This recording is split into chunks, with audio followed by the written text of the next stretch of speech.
Hi and welcome to my channel. So today we will learn about recursive CTE. In recursive CTE, we are calling a particular query again and again until a particular condition got satisfied.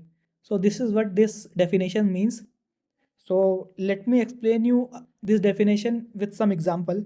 Suppose if you have a task where you have to generate the number from 1 to 10 and you want all the numbers from 1 to 10 in a table in a row. That means we want this table where n is 1, then 2, then 3, it is going till 10. So suppose this is our task. So if you can see in this particular table, this number 1 is getting incremented again and again on each step. For example, for the first row we are getting 1, in the next row we are getting 2, and then 3, then it goes on till 10.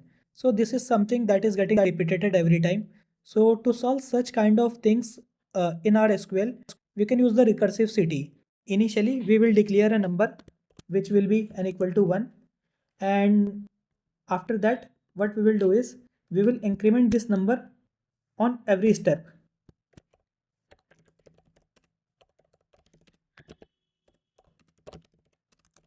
That means first we had n equal to 1, then in the next step we will do n plus 1. So if we try to understand this, initially we have this n equal to 1, and in the next step when we do n plus 1 we will get 2, and in the next step when we again do n plus 1 we will get 3, then 4. So likewise, so like this we will keep incrementing these values, and at the end we also have to specify some condition where we have to tell that okay, n is now equal to 10, break this and print this entire table.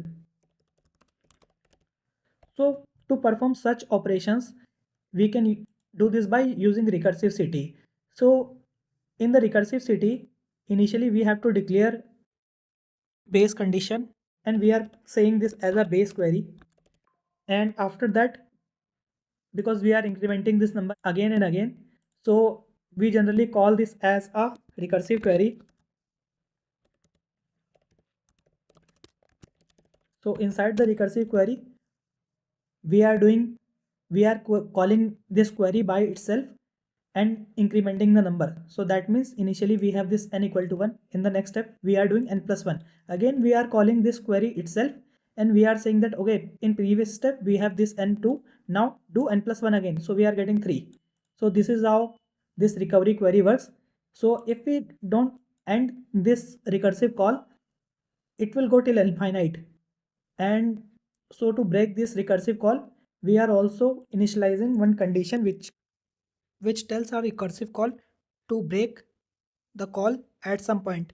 So in this case, when we have n equal to 10, we are breaking this call, and we are saying that okay, break and print the table.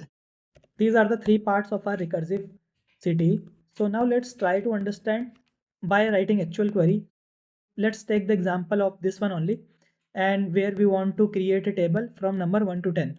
So we can do this by creating a recursive CTE. So the syntax is with CTE, or you can name anything. You can name numbers as, and in this first we are creating our base query. So base query means we have to initialize n equal to 1. So let's do this with select 1 as 10. So if you can run this particular query, you will get 1. Let's run this. So this is our base query, and to join these two query, base query with recursive query, we are using union all. Generally we use union or union all to join this query. Out of them, anyone we can use. So it depends on the scenario, what we want to do, and uh, what is the outcome that we want. So based on that we are choosing one out of them. So currently I am using union all. So this is our base query, and to join this with recursive query we are using union all, and in our recursive query we are saying that select n plus 1. That means we are doing n plus 1 from this query itself. this number query itself.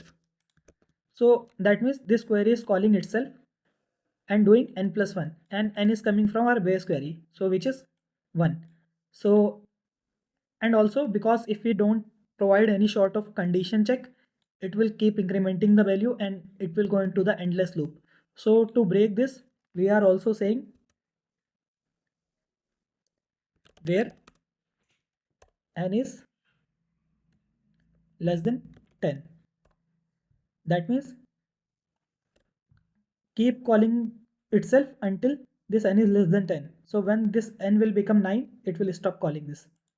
So also in the next step, let's print this table, select star from, and this table name is number, and let's try to run this query.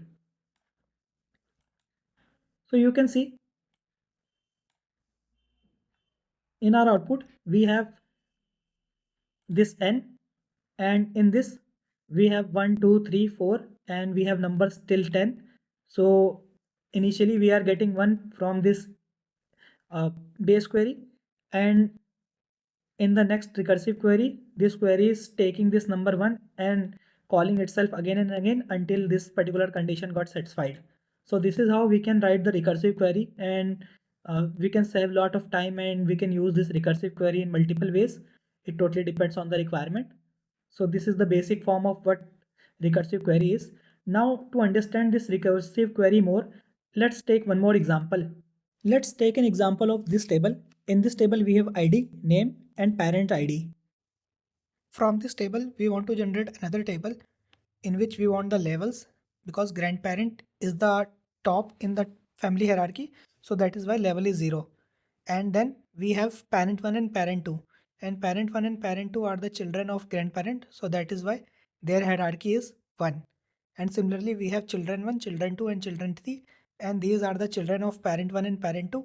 So that means their hierarchy is 2. So this is the second table that we want to generate from this first table. So I have already written my query. So let me explain you this, what we are doing here. So you can see we have created a recursive query, and this is its name is FamilyTree. And in this, if we have the grandparent, that means when the parent ID is null, we are creating this level as 0. That means you can see this parent ID is null, so we are creating level as 0.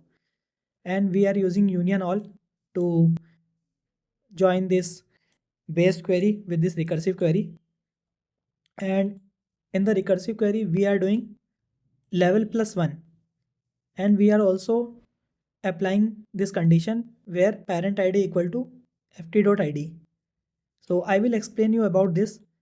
So for now, just let us go through this query first, and at the end I am printing this entire query and also doing order by level and name. Let's break this query and try to understand this. So let's run the base query and see what we will get from this base query first. So when you will run this base query, you will get this. And because we have parent ID as null, so we are creating this level 0. So let's copy this and paste it in our Excel sheet and try to understand. So this we will get from our base query. Let's write it down. And now let's break this query and copy this query, and let's paste this query here. And because so now to understand this query, we have to break some of the things. For example, we can remove this inner join, and also instead of this we have to use where, because we are using we are not anymore using this inner join. And because this ftid, that means from this base query we are getting ftid as 1. So let's copy this and paste this id here. And also the level is 0, so we are getting these values from our base query. So let's paste the level 0 here, and let's run this query. So when we will do this, we will get 2 more records, and these are for the parents. Now let's copy these and paste here. So we will get these two records where the level is 1. Okay. Now what we have is, so now in the next step we have these two rows. We have ID2 and ID3. So in the next step, in the parent ID, we have to pass 2 and 3, and because we are getting this value as 1, so instead of 0 we have to pass here 1. So let's do this for ID2 first, then we will do this for ID3 first. So let's do for ID2. So when we will pass these values, we will get an output for this, an output for the child. So let's copy this and paste here. And the same thing when we will do for parent ID3, we will get an output this. So let's paste this here.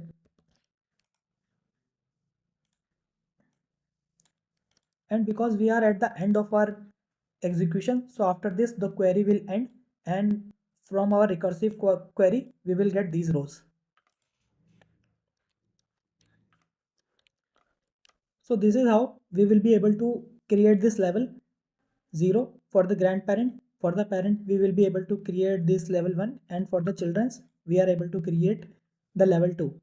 So this is how we can use the recursive call. We can apply this method and solve many more complicated problems. So this is how we can use the recursive CTE call. So going forward, if you have any more questions related to SQL or any SQL topics, just please write that topic in my comment. So for now, let's end up this topic. So let's end up this video, and thank you. Bye bye and take care.